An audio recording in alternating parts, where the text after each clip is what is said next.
I never planned to tell my story. For most of my life, I believed stories were things other people told people louder than me. Braver in ways I never claimed to be. I was the woman who listened, who remembered birthdays, who kept receipts folded neatly in a drawer, who noticed when a room grew colder even though the heater was on. I was a mother, and for a long time, I thought that was enough. The house stood on a narrow street just outside Leeds, brick-built and modest, with a small front garden that bloomed wildly every spring, no matter how much. I trimmed it back.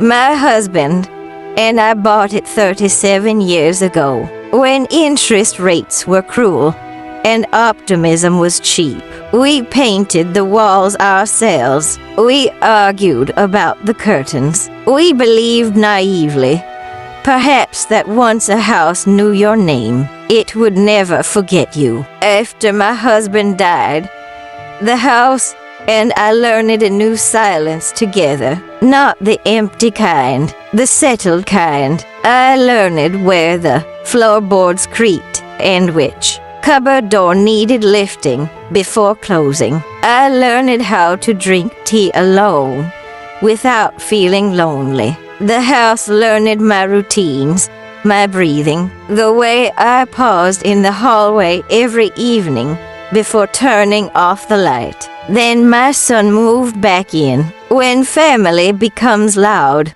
Daniel was 42 when he returned, carrying two suitcases and a voice that filled rooms faster than furniture ever could. He had lost his job in Manchester. The company had restructured, which is a gentle word for abandonment. He arrived with his wife, Claire, and the careful promise that it would only be temporary, just until we're back on our feet.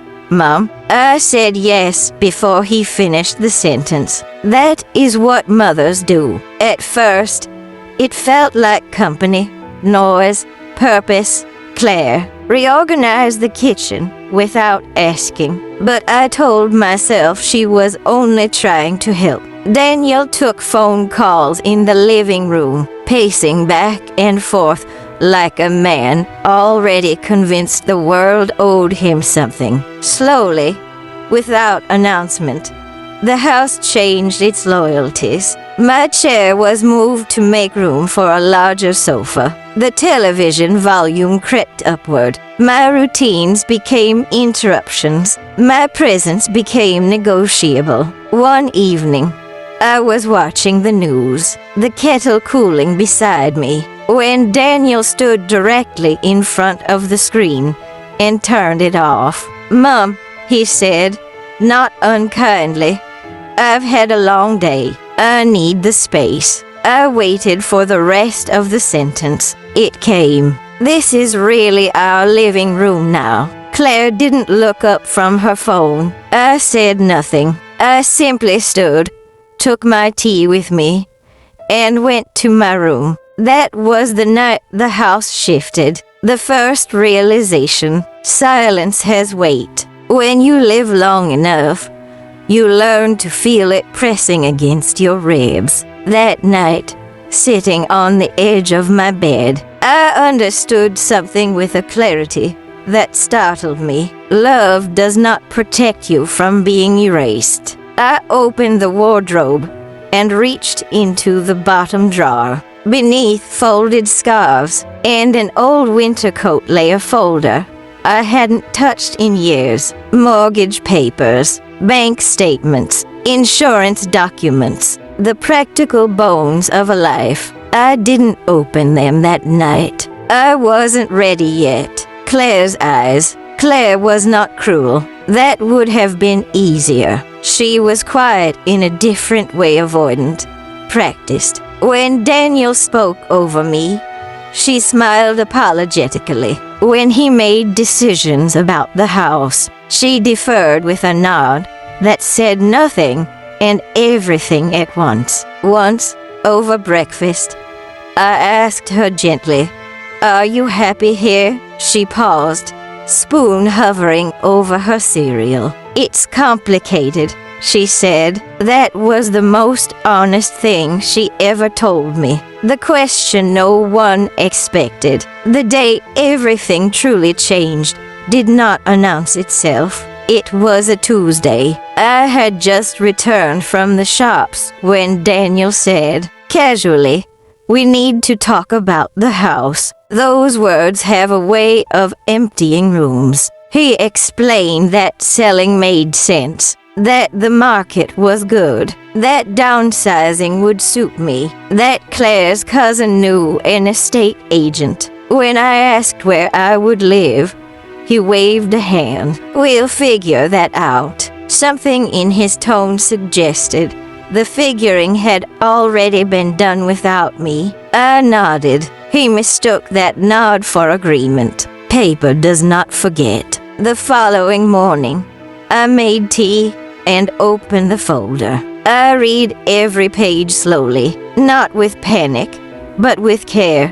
Dates, signatures, my name. Again and again, in ink that had outlived my husband. The house was mine, entirely, undisputed, documented. I felt no triumph, only steadiness. That afternoon, I phoned a solicitor, Mr. Harrington. Mr. Harrington had known my husband. He did not interrupt as I explained. He listened the way professionals do, without sympathy, without judgment. When I finished, he said only, "You are not mistaken." I asked him what would happen if I said nothing. He answered gently, "Then other people will decide your life for you." I thanked him, and for the first time in months, I slept through the night. The dinner. I invited them to dinner on Sunday. I cooked Daniel's favorite roast. Claire brought dessert. Everything was normal enough to feel dangerous. After we ate, I placed the folder on the table. Daniel laughed nervously. "What's that?" "My life," I said, "on paper." He stopped smiling when he opened it. I did not raise my voice. I did not accuse. I stated facts. This house was not for sale. Their stay had an end date. My finances were no longer shared. The room felt smaller with every sentence. Claire cried. Daniel shouted. I remained seated. What silence can do.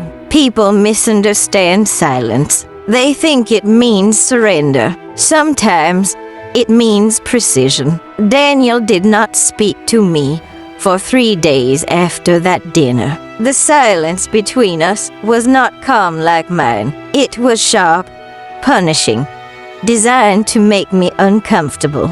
He slammed doors. He spoke loudly on purpose. He made sure I could hear fragments of conversations where my name appeared alongside. Words like unfair, selfish, and confused. Claire moved through the house like a ghost. She avoided my eyes. She washed dishes that were already clean. I did not respond, not because I was afraid, but because I was done explaining myself to people who had already decided who I was. The deadline. On the 4th morning, I placed a single envelope on the hallway table. Inside was a typed notice. 30 days. Not cruel, not sudden, just firm. Daniel stared at it as though it were written in a foreign language. You're serious, he said. Yes, you'd really do this to your own son? I met his eyes. I'm not doing this to you.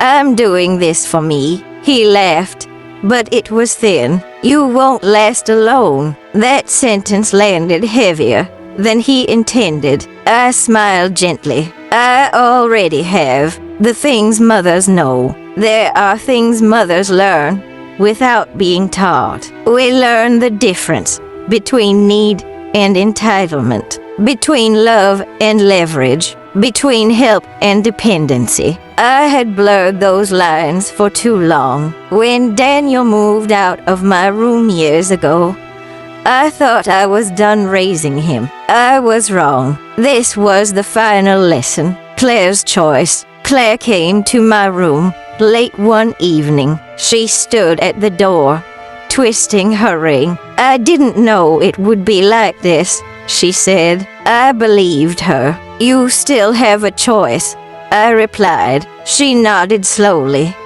as if that idea was new.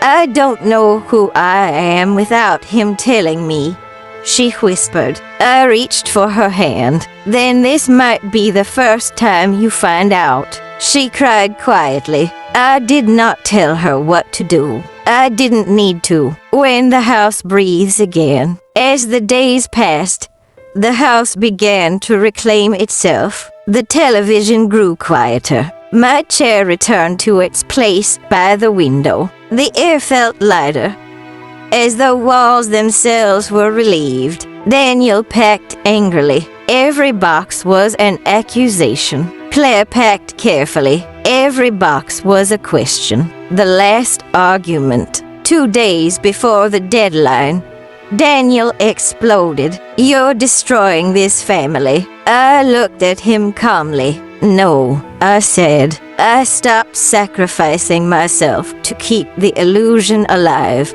He stared at me, searching for the mother who used to soften, to bend, to apologize. She was gone. What happens when you get sick? He demanded. When you need help, I will ask, I said, and I will accept help that doesn't cost me my dignity. He had no answer for that. Moving day. The van arrived on a gray morning. Daniel supervised loudly. Claire moved boxes quietly. When the last item was taken, Daniel stood in the doorway. For what it's worth, he said stiffly, I never thought you'd actually go through with it. I nodded. For what it's worth, I replied. Neither did I until I had to. They left. The door closed. The sound echoed not empty, but complete. After, I did not celebrate. I opened the windows. I made tea. I sat in my chair. The house recognized me again. A letter. Months later, the letter arrived in spring. Daniel wrote that therapy was harder than he expected, that losing the house forced him to face things he had avoided, that he was learning to stand without leaning. He did not ask to come back. That mattered. Claire sent a separate note. She had moved into a small flat. She had started over. I didn't know silence could be honest, she wrote. Thank you for teaching me what remains. People ask if I regret it, if I miss the noise, if the house feels too big now. I tell them the truth. A house does not exist to contain people who shrink you. A mother does not exist to disappear. Silence is not weakness, it is space. And when you finally take up that space, everything else falls into order. The final evening. Tonight, I sit by the window. The street is quiet. The kettle whistles softly. The house knows my name, and I am finally home.